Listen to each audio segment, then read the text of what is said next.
With Correct. AI, what is happening today, especially with the Gen AI? Let's talk about the AI world. AI generated of this technology, the excitement is very rational.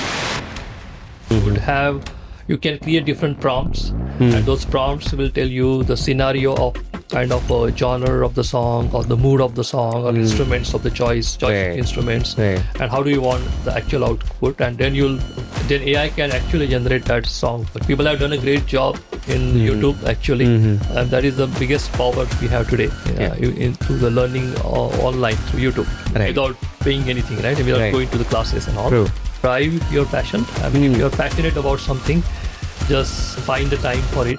Don't just let your passion die. I mean, that's what I would say, because ultimately passion drives yourself, and once you start driving, everything starts moving in the right direction. Vande Mataram. Vande Mataram. Vande Mataram. Vande Mataram. Vande Mataram. Vande Mataram. Vande Mataram.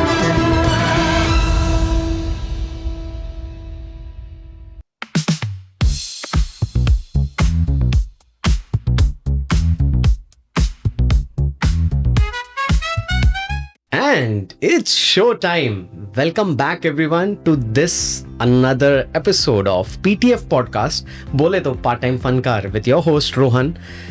Guys, they say that the left brain actually is the one who works on logic, and the right brain is something that deals with the artistic side of yours, right?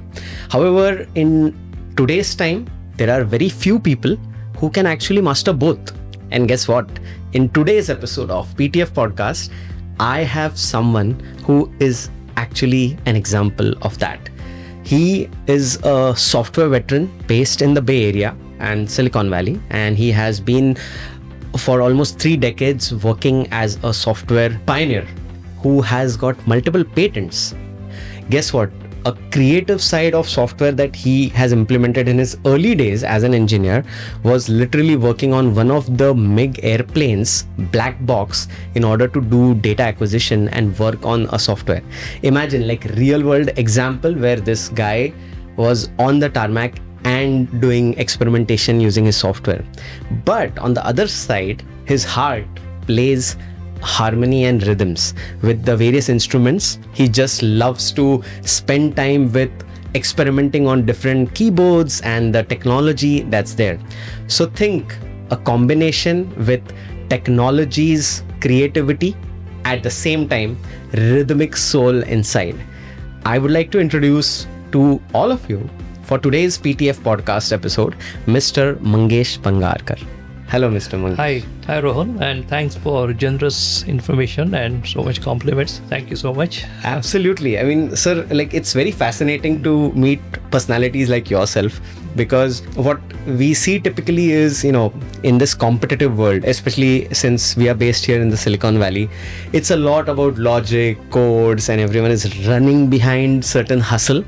But it's at somewhere or the other, I feel it's very important that one also hears to your heart and spends time on passion, right? So when I was actually getting to know a bit more about yourself, I found out that you have been playing harmonium since childhood.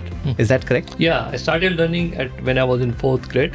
Wow. So that was my early school days. Yeah. Okay. And so is there any family background with music? Could you tell us a little bit more about yourself and how you got introduced into this and how you have still kept going? Yeah, so there wasn't family background as such in the music, but my father was interested in as a general music lover, and he at that age wanted me to learn some instrument, something from the music. So actually I went with him to one of the classes who teaches all the instruments, and I wanted to learn tabla, and that's how I started. Okay. Went to the classes and for the admission process and all. But when I went there, I saw all the harmoniums, kept in nicely arranged, and some of the kids were playing, and there was one teacher teaching how to play. Okay. Somehow I got fascinated with that. I started, why not harmonium instead of tabla? So I switched my decision on the spot, and then I said, why I wanted to enroll for harmonium. Okay. And that's how I started learning. It was early days, of course. And then, so that's how I started my journey with harmonium. Thanks to my father. I mean, he was the one who took me to the class and got me enrolled there. That is great. And so with this artistic side, was there any time in the early days where you were so much engrossed in music that you thought doctor engineer nahi, mujhe shayad musician hi banna hai? Well, interestingly, I started learning as a part of likings, and I started really liking it while learning harmonium. But at that time of the age, as well as all the normal, typical middle class family, all right. So it was never option to you just continue to do your music passion and just try to do something. So that was never an option. I mean, it's not bad or good, I would say. It was just happens for just like any other middle class family, the way we raise. And that's how I started learning harmonium as a side thing, but at the same time I was doing my regular studies and all. So I went on to go on to studying more than harmonium, in fact, actually at that time of the age. Nice. And then this journey went along, and then you finished your engineering. Tell us a little bit more about the real world engineering problems you have worked with. Interestingly, I know one of them is actually working on the Black Box project in your early days. So let me tell all of you that he is not only a lyricist, a writer, a composer in the music area, but he also holds multiple patents in the software industry. So how about that? Yeah, I mean, this is more towards once you get into job and once you try to do something in your early days of job, you always wanted to do something good in order to get better at what you're doing. At least my job was the first preference at that time, because I wanted to get settled in the fashion and all of those things. Right. So luckily, my jobs and my employer had interesting projects. And as you mentioned, one of the project I was doing is a MiG-21 series of the aircrafts at that time. And I was basically told we wanted to build this, data acquisition and analysis software for MiG-21 aircrafts from the data that we get out of the black box. Correct. And that company was fairly startup kind of thing, and not many people. And that company itself was more of a hardware side of the company of data acquisition and all. And I was the only software guy. Just they wanted to try out some, new prototype kind of stuff. So that's how I started, and I was one-person team. So we used to basically really understand the whole thing. So I had to take their data acquisition hardware, which is a small unit, and my software, which I used to build for analyzing the data out of it. And then that has to connect to the MiG-21 aircraft. So I had to go to in Pune, I was there, and in Pune Loga airport. Okay. So I used to go to tarmac, and with the help of some of the Air Force officers, we got good connections there. We used to test this software. Air Force was one of the client of this company. So in that sense, we had good relations with those people. One of the job for me was to, whatever software I was developing, also test it myself. And in order to do that, I had to go to the tarmacs and connect our data acquisition cable under the wings. That's where you get the black box data port, and get the data out to the acquisitions and get into my software. And the software we build is basically to analyze the whole sortie, which is like aircraft starts taking off and lands. That's the whole cycle is called sortie. And then you analyze every parameters, every seconds and milliseconds, how each parameters, like what is the altitude changes when left engine starts, right engine starts, all of those parameters you have to analyze through the whole sortie and get the nice graphs for analysis and further kind of processing insights and stuff. So that was interesting project for me. Beginning of my career. That helped me to get more into research kind of area, or trying to do something more differently. That's how I got into that kind of initial technology kind of domain. Awesome, fantastic. And in today's conversation, what we are going to really explore is how Mangesh sir has risen the path of music, learning and then initially writing and then composing and now producing. So we'll come to the different, evolutions that you have been through. But one question that I would like to ask is, in today's world of AI, everything and everywhere, people want to either implement AI or are seeing capabilities, right? Where things are getting optimized, there is velocity. From the music industry standpoint, what is your so far experience like with AI tools? Or do you also think, will there be a time that AI will really replace humans entirely? Yeah, I mean, the last point, which I don't think so, it will replace the human, because human mind, it's much more complex for any AI to still, completely grasp through. But the point here is how AI helps in multiple evolution steps, right? So even without AI, if you look at the whole music industry, the way it evolved, I mean, if you think about, let's say, 30 years back, or 80s and 80s probably, or even 70s, how we used to record the songs in the studios, right? So it was very different experience as we see some of the old kind of footage from the TV and all. Right. So that process versus today's modern days of recording, right? You just have one singer in the studio and your track is ready, it is playing in the background. You don't have any musician, and you just have the vocals get recorded, and that's just one on single track, right? Yeah. And then you come back to the studio, and then you get the vocal track, and then you have whole software comes, to process that track, plus your all instruments track. Correct. So that is today's world, right? Right. But even that has gone through a lot of evolution. Exactly. Because earlier we used to have like a physical musician, which we still need today. True. But the recording process I'm primarily talking about. So that has evolved a lot, right? Then with all these new evolutions of software that is used for processing your recordings, which is called DAWs. So those softwares today helps a lot for musicians to make their recording and processing process much more easier, and also mixing and all of that comes together before the final song is ready, right? Another evolution happened even before we talk about AI is the virtual instruments, like which is normally today, early days we used to have a live musician or some instrument player who used to play some certain instrument, and that we get recorded. Nowadays you would have those virtual instruments available in the software also, so you can play a tune or on a keyboard with the sound of any instrument that you want, right? It could be guitar, it could be flute, it could be sitar, or anything like that, right? Of course, that is just for composing purpose. Yes. And I'm not saying that's the only way to do it, because in order to get the real feel, you still want a live, instrument by live person recorded. That's how you get the real feel. But that's the evolution, right? With AI, what is happening today, especially with the Gen AI, you can create different prompts, and those prompts will tell you the scenario of kind of a genre of the song, or the mood of the song, or instruments of the choice instruments, and how do you want the actual output, and then AI can actually generate that song for you. So that is still possible today, which is very great evolution or technology evolution, I would say. But at the end of the day, it is still a mechanical process, right? Mechanical in the sense it is not generated by human.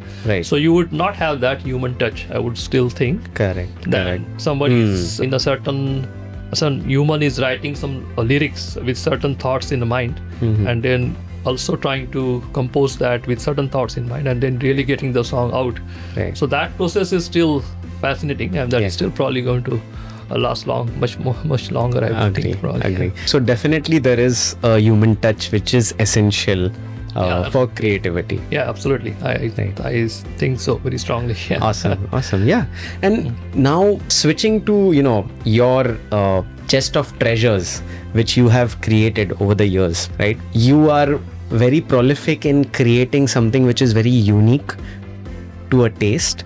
Let's get on to know about the one unique project, I think, which is very close to your heart, that is the Marathi Garba, which was launched very recently. So, I mean, I'm also just trying to relate, because when I heard, I could sense that there was a very precise fusion that occurred in it.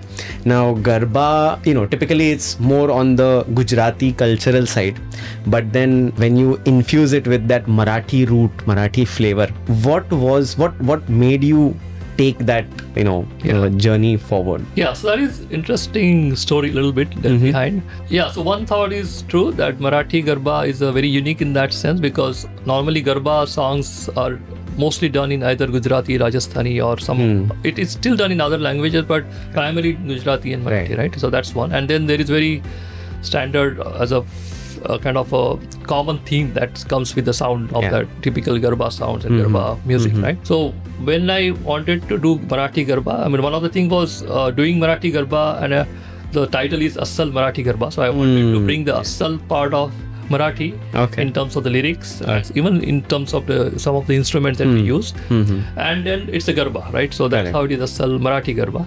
So that process started with the lyrics, because I was just jotting down few lines on the Garba song, but then I wrote those like 4 or 5 lines. I thought it could be a nice song, right? That's how I started getting some vibes out of it.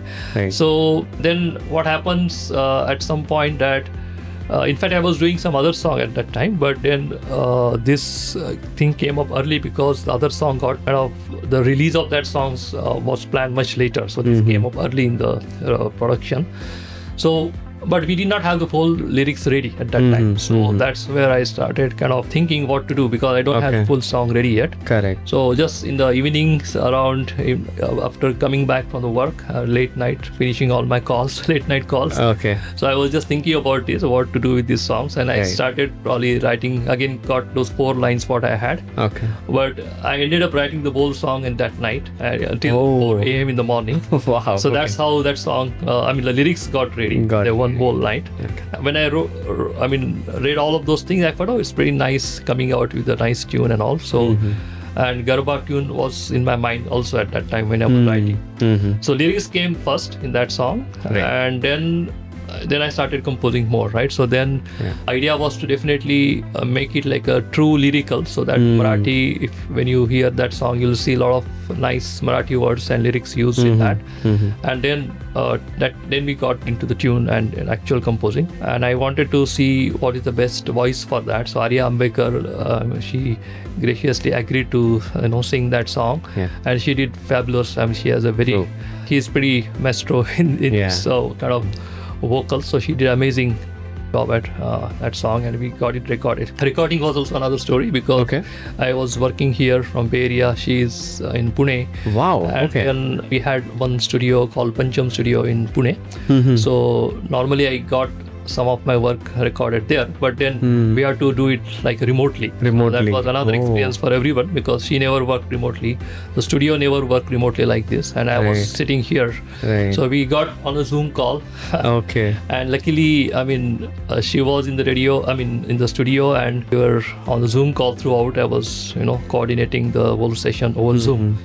And again, technology helps these days, because we had a 2-way kind of communication of just talking to over Zoom, and then there was a direct line from their inside studio that came to me, because I could hear the whole recording the way she was singing. So that's how we managed the whole recording. Fantastic. That was another whole night experience from here, because it was daytime in India. Right. Awesome. So this is very interesting, right? Like, first of all, music has no boundaries. So think of it where the collaboration is working on a remote technology, where the music mastermind is based in the US, that is Mangesh sir, and then the performance master Arya herself is based out in Pune, India, and they form this magic, which is the Assal Marathi Garba. So guys, if you haven't checked it out, believe me, quickly go ahead. In the description I have pasted the link for Assal Marathi Garba. Do check it out, and make sure that you subscribe to Mr. Mangesh's YouTube channel. So with such interesting projects that you have been doing, do you think sometimes is there a challenge to juggle between your software responsibilities, that is a day job of yours, along with such productions that now you are publishing out? How do you manage it even, sir? Like, what's the superpower? What's the secret behind this? Well, not secret, it's just a little bit of time management, I would say. And of course my day job is still in the software industry. That's my first thing always. But being passion of music, then when you are passionate about something, you come out of some creative ideas to take the time out. Sure. So normally I work mostly on the weekends because that's where I get some time. I mean, thanks to my family because it's a little bit time taken from them as well as a part of that. And any time when I do my PTOs or time off of the year, I normally spend almost 60-70% of that on music whenever I take some time off normally in the year.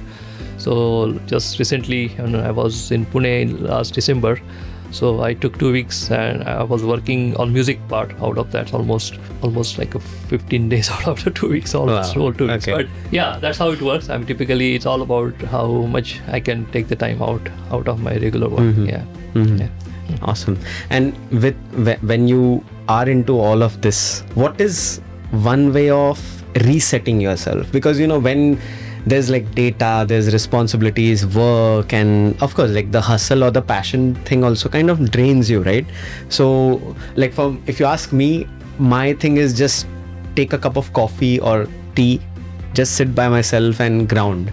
So is there some kind of a ritual that even you follow now that you are like such a high performer in both the worlds, I would say? Well, I'm still learning from the music part, and that is always, it never ends in the way. But yeah, I mean, my music has been one of the stress buster in a way, right? It helps me in that way, because when you're stressed out of your day job, of course, in my job, I have to take care of multiple things. That is another part of my job.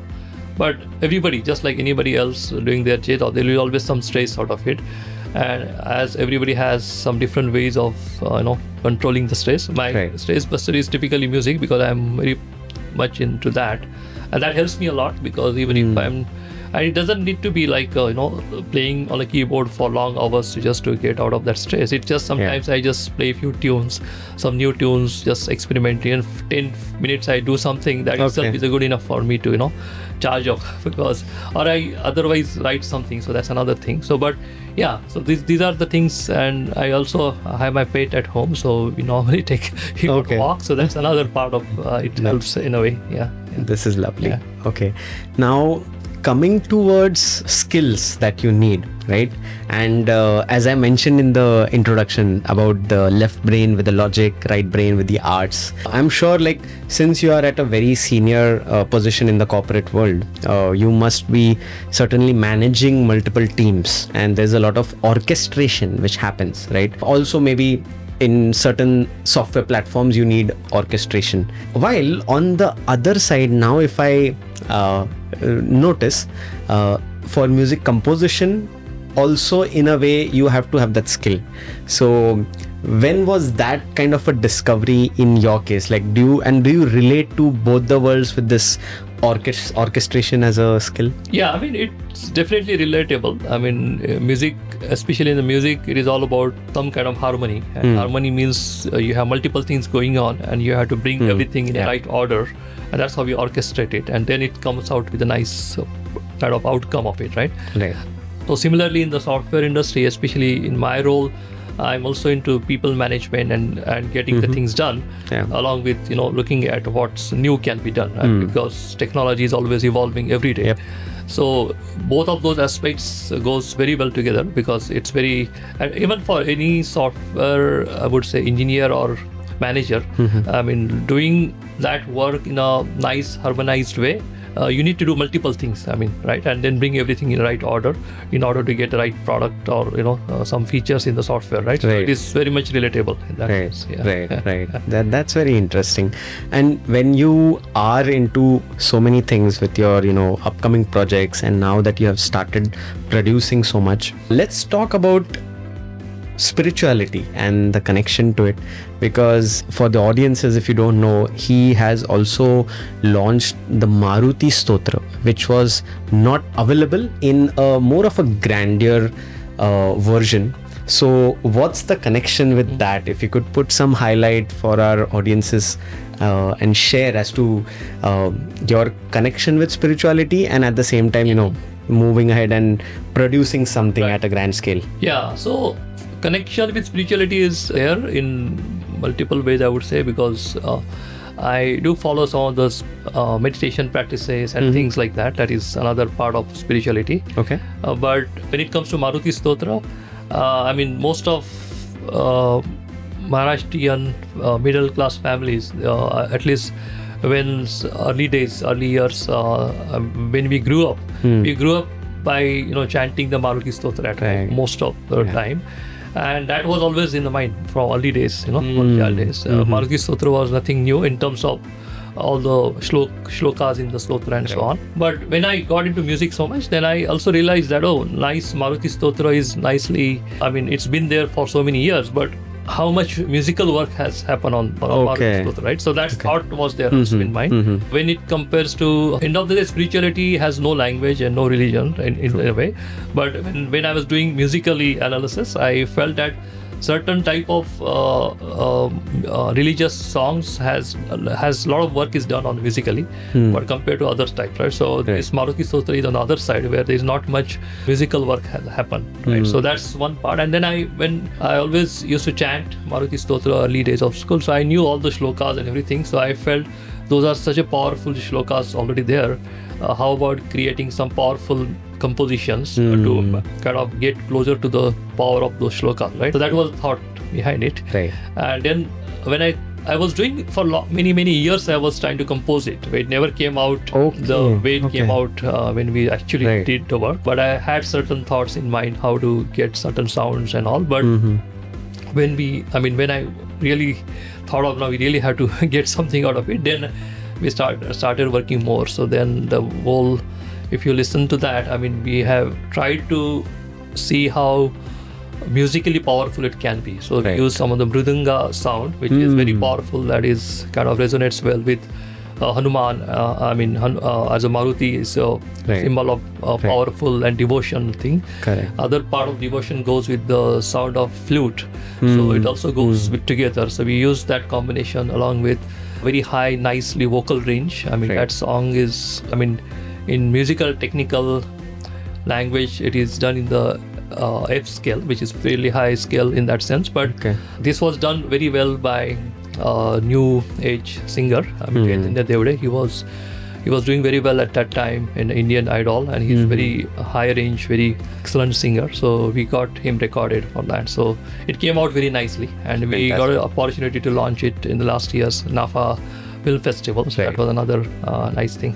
Actually, this is my first song which I publicly released. Although I was writing and composing a lot of stuff over the period.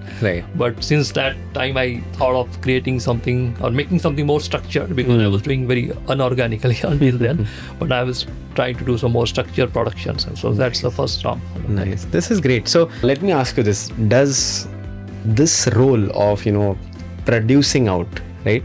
Does it come with any pressure? What do you think? No, I don't think so. No pressure. It is, in fact, it's a fun, I would say. That's how I look at it. Right. Because that's the only way I have been looking at creating anything when it comes to music, at least. Only pressure part comes when you have to make sure that all things has to finish on certain timeline, right?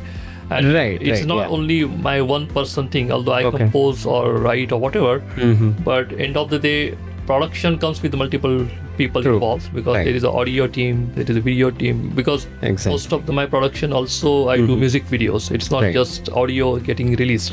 So Maruti Stotra, we had already done the music video, but we haven't released that. So that is coming next. But we release only audio. But Garba song or my most recent, which almost last week, both of those has a music video done.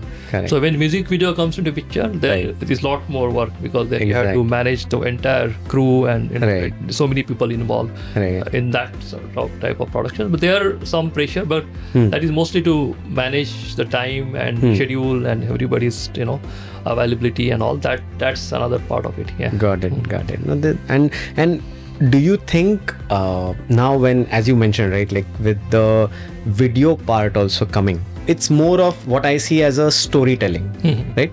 Which of the sides do you feel you are at most power? Is it on the storytelling aspect through videos, or do you still always are like at core music is the the connection that I feel in order to leave out a message or convey something? Yeah, actually I would say something as writing also as a part of that, which I write my lyrics, right? So that has a lot more storytelling. Right. Because that starts with writing. Starts with writing, right? yes. Because when you're writing something, you are telling some story, right? That's Whether true. it is lyrics or general story.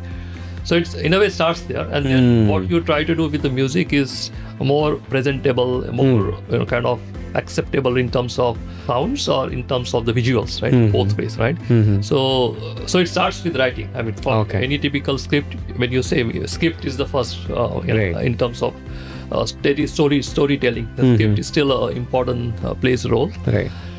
So yeah, it starts with that. Then musical and video, I mean, visual aspects comes into picture to make it more relatable to the age or the people or the time. All those things comes into picture. Right. Then also theme, what theme you are bringing in the song. True. If it's a devotional song or something very romantic song or something like a folk like Garba is one of the folk genre, or patriotic, which I did my recent one. Correct. So each of those are very different themes, right? Agree. So in order to match those themes, or then your visual changes, then visuals comes as a part of that. But music process and lyrics process remain same in that sense. But ultimately, it's visual, that music video. I mean, people like music video for visuals typically. Right. Yeah. And your association with these young or budding artists, right? And especially back in India, is this something where you are also like, I can say, giving back, your contributions, to proceed the legacy of the music industry, or I would say, to precisely say, maybe in the Marathi industry? Is this your own contribution that you would say you're making to also collaborate with such young artists? I don't think myself at that level yet to do some kind of contribution. I'm trying my little bit here, being so far away from our motherland or where we grew up and all. Yeah. So that's one part of it. So yeah, I mean, my idea is to get more people involved who are talented, and of course they are also trying to establish themselves, or some of them are established. I mean, like Arya Mankar, or even recent my song Rohit Raut. Yes, they are well established. True. But at the same time, they come from certain genre, certain kind of their own texture of the song. So I'm trying to see opportunities for all of these types of different variety, I would say, in terms of vocals as well as budding artist, even instrumentals, some of the budding instrumentalists. So last song which I did, the sitar played by Bhagirath Bhatt. He is one of the very, I would say, underestimated until he's such a brilliant guy in terms of playing the sitar, and he's doing extremely well now. I mean, he is now going to go much more up. And other part, I would say, I mean, when it's giving back, but it's more, I would probably still, I'm in that learning phase, right? So I'm still trying to make best out of it. Yeah. I also need myself some help. So I have I would like to thank Avdut Gupte, who has been helping me in some of the guidance when it comes to selection of singers or selection of voices for certain things. So normally we interact a lot. So that comes to me as a part of. But as a giving back, it's not so much whatever I'm doing at this time, but I'm trying to do whatever I could do in a little bit. Beautiful. And you mentioned about the connection with motherland. I know, and now we can definitely tap onto this. Your latest release is something again which is very unique, and I feel with the novelty that you have shown, it's the Vande Mataram version that you have just launched. Guys, definitely check it out. It's a very different viewpoint, I would say, where through visuals as well as the background music, it gives you an energetic feel. At the same time, there are certain pieces which kind of gives you goosebumps, both visually and through the audio. So definitely check out. Again, the link will be in this description for the video that you're watching. But now to come about the Vande Mataram thing, and it has got, I see videos where the new India is being reflected with the spacecraft journeys, the traditions that we follow, the cultures we have, etc.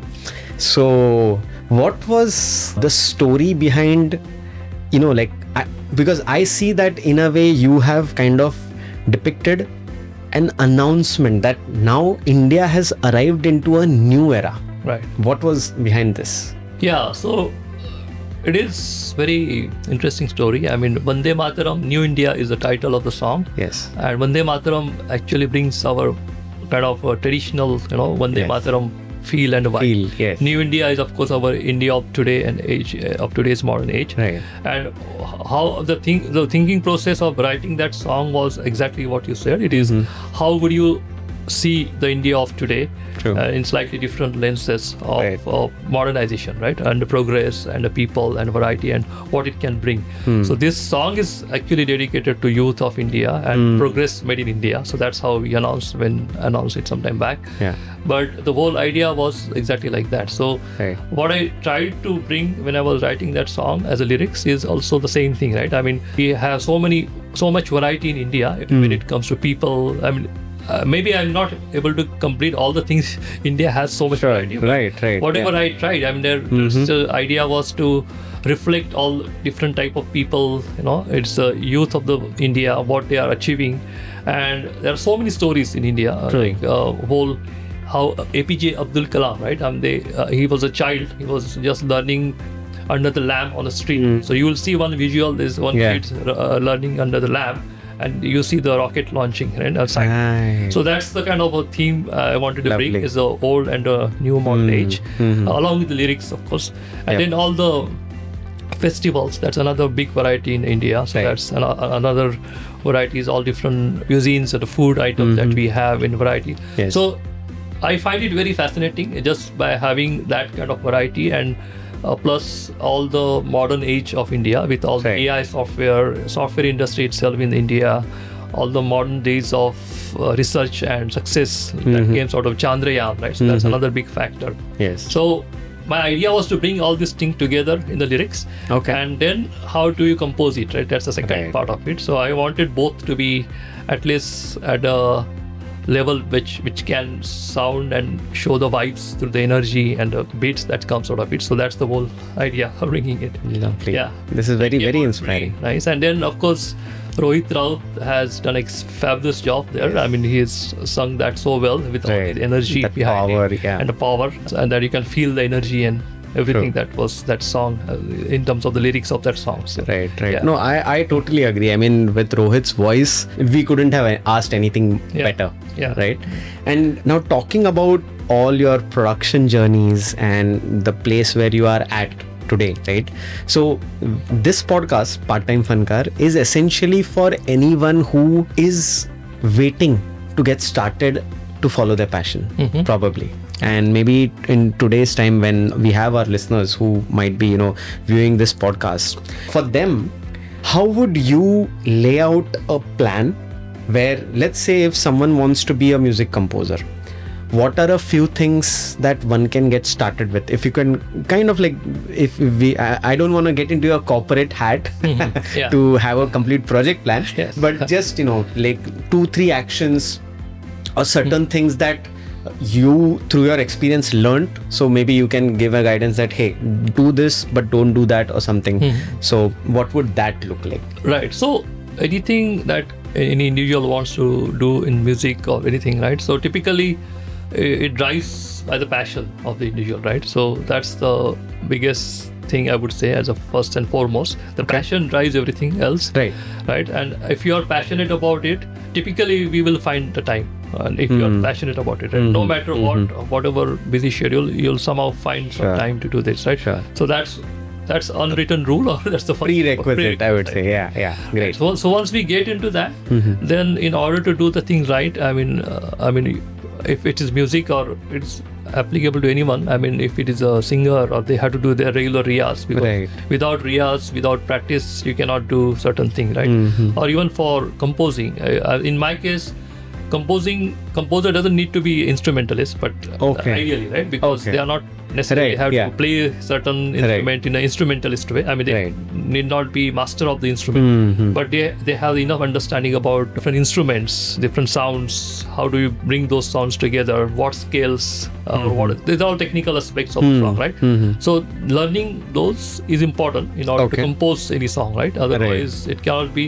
I mean, without learning all of those, you can still compose, but then you can only last so much, right? Because Right. then you'll kind of depth may not be there, Yeah. or you'll fall short of certain things.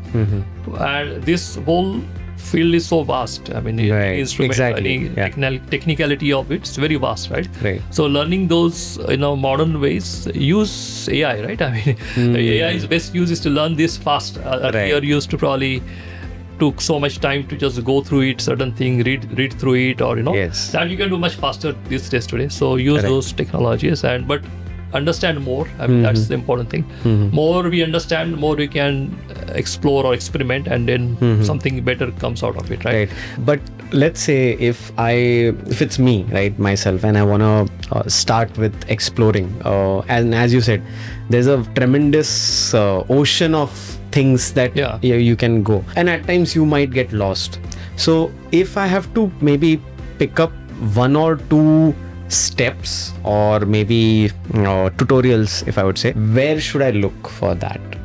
Or composing in general, Yeah, saying. yeah. Or in case, let's say, if I have to maybe connect with a community where I might get some guidance or help, or maybe a practical outlook that, okay, this is what it takes to be a composer. So at least I get an understanding that, okay, this is the level of commitment I would need or something. So Yeah. to get a taste of it. Yeah, I mean, right now there are so many resources available online, especially in the YouTube and all various channels of Right. YouTube. There are so many people have done a great job in YouTube actually, and that is the biggest power we have today through the learning online through YouTube, Right. without paying anything, right? Without Right. going to the classes and all. True. That is the best source of information to start with. Even I refer to YouTube all the time, right? Okay. That is how we learn new things. Agree. Something new is happening. So Yes. that is the best source, I would say. Right. And then second thing is, if you are composing something, then try getting some more technical aspects of it, right? As I said earlier. So that requires some discipline. I mean, Right. you have to have some knack of picking some area and getting better at it. Correct. So Correct. so it could be just understanding of the scales, how scales are used in a typical song. Okay. Right. I'm giving very basic example here. Yeah, yeah. Or it could be as as you bring scales together, but then how the rhythms match to it, or what are the beats you can match to it, or creating those beats in a novel way, right? Because, so those are the things can come with getting to these resources, more understanding, and then practicing yourself, right? There's no other alternative. I mean, Right. Yeah.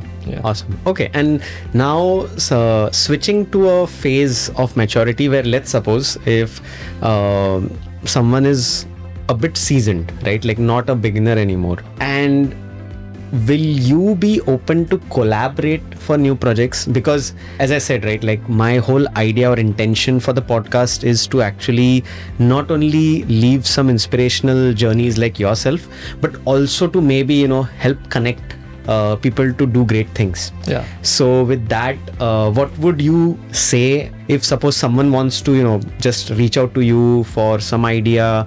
How are you open to it, or are there any specifics that maybe you are looking out for which you can call out in this episode, and then someone might love to collaborate? Yeah. So this is collaboration is always there, I would say, and this is great thing to anything great things comes out is always through collaboration, right? Even, Right.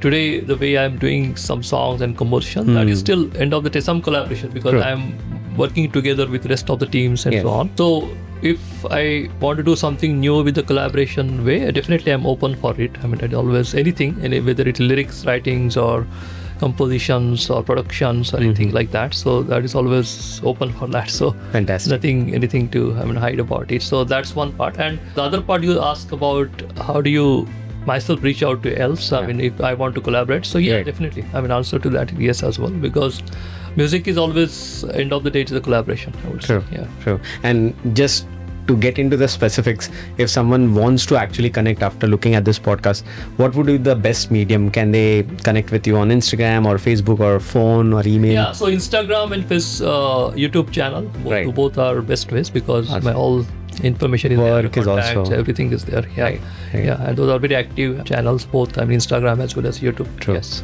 Fantastic. So guys, here's the thing, right? Like again, in the description section, you would be able to access a lot more connection or contact information with regards to Mangesh sir. So do send a follow, do subscribe to the YouTube channel and get a feel of, the amazing work that he has been doing. So now, since we are also talking about social media, right, sir? Trends, virality, things come and go. There's also a lot of, musical trends which happen. There are like budding singers who come for a phase, and with the trend, it kind of like vanishes out. Do you see social media in today's time as a platform which brings ease of access to opportunity or to connections?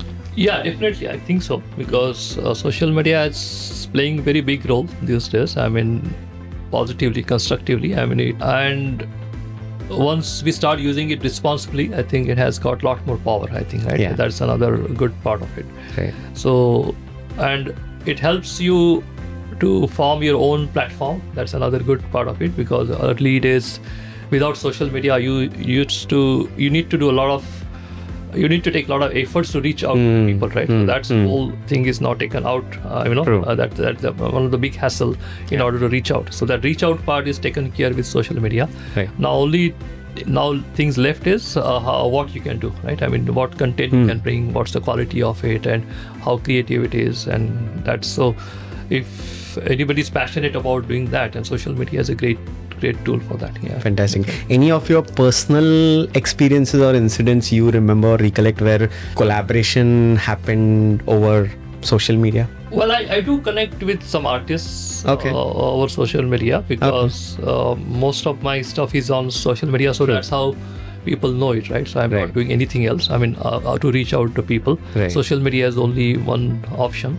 Right. And with that itself, I got connected back with the people, some of the good artists, the sitar player I talked about. So I got connected with him on social media as well. Okay. And then it also helps to form some circles or your network, basically. So that's a great thing, because sometimes because I'm into also doing music production as a visual, right? Music video. So there you also need a lot of collaboration, as I said earlier, with artists and choreographers or actual performer and so on. So, and there are so many kind of such great artists are there, and you would come to know, I mean, otherwise you won't come to know without social media, right? So it's very easy to connect with them these days. Whenever you see each other's work and just connected and just starts working, right? It's as simple as that. So it plays a great role. Yeah, definitely. Yeah. Fantastic. And now with your leap in the film production, because you also co-produced the short film called Yoga Yog, and in it you also were the music director for the video. Well, I kind of assisted to that. I was not whole music director, but I did assist to the actual music director. Right. So I was giving some mentor kind of help. Got it. So you totally are a learner at heart. To know more, like where do you see yourself in the next 3 to 5 years, or what's coming up, what's brewing next? Well, not really thought that far, 5 years, but as this is always changing world, right, these days. So my current focus is on music primarily. I did that short film production, which was primary. My goal was to learn some of the things as a part of production. That is helping me in some of the music production for music videos. So that's how that learning helped. And also I was trying to understand other skills of script writing and directions and so on. So that helped me in that. So definitely there are a few things I would like to do on the short films going forward when it comes to production. But my focus is primarily on the music for some time. Right. Awesome. With all of this happening, has there been any story or an incident where you have got a dual life, where there is music and there is software? Have you come across anyone from your corporate side while you were at your workplace or maybe at some conference, and they are like, hey, you know what, I discovered your YouTube channel, or hey, you know what, I just heard about your new song or something, if you could share something around that happens actually, right? But I try to keep both sides very different. I mean, just for not to get anybody unnecessarily kind of confused or anything like that, because both requires its own focus, and my day job is still software, so I wanted to make sure that goes well, because there's so much stakes involved in that. So and so one of the reasons I'm doing very few songs or produce very few things, primarily because of that, right? So I normally don't go like, even I have 20-30 songs written myself and available, I mean, in my library. Right. But it doesn't mean I'm going to start producing that, very quick thing. So normally I try to keep the schedule of once a quarter kind of thing. So that gives me enough time to work on that. Also quality of the songs and music review as well as. So that way it is not mixing up each other things professional wise. And other part about, people do come to me and suddenly they see something, and then it's more of a surprise for all my colleagues and others. It is also pleasant surprise sometimes. But I try to not socialize that too much into the other profession. Got it. So that must be where someone is like, oh, my son or daughter were trying to learn something, and guess what? I saw you teaching on your YouTube. Right.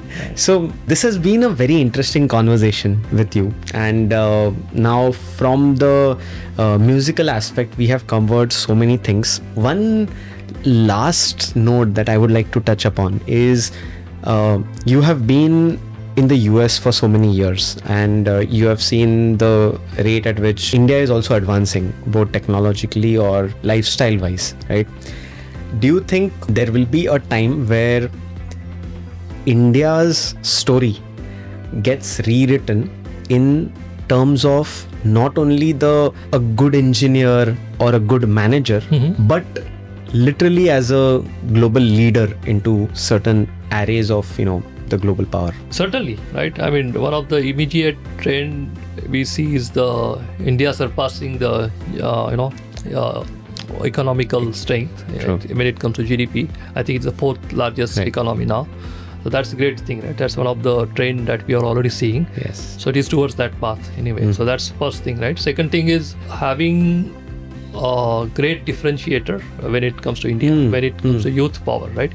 So if you look at all the averages of age of people across the country, I think India is probably top in that when it comes to the actual age of the youth in India.